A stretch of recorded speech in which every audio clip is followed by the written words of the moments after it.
For many Canadians, Justin Trudeau's charismatic allure has dimmed.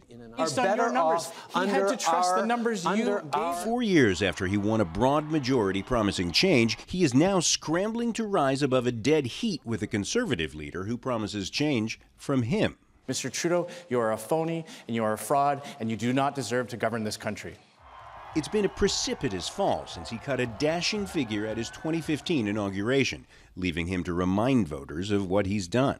We were able to stand up to Donald Trump and his punitive tariffs on steel and aluminum. We were able to stand up when he wanted to tear up a trade deal that Windsor, indeed all Canadians, rely on.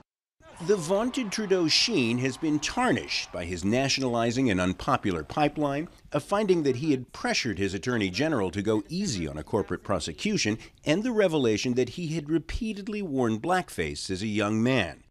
Still, many voters consider him the lesser of political evils. Mr. Trudeau hasn't done as well as I hoped he might, but he's vastly better than his opposition. That a lot of people are wasting their votes. Like, a lot of people want to vote for the Green Party, but they're going to vote for Liberals because they don't want Conservatives to win. The Conservatives and Liberals could each fail to reach a majority.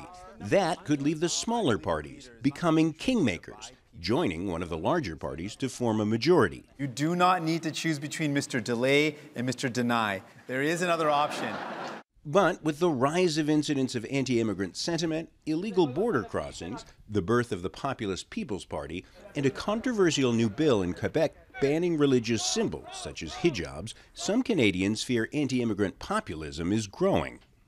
Some say Canada is not immune to the forces of populism we've seen elsewhere around the world. But in country after country, the US, the UK, people said it can't happen here. And then it did.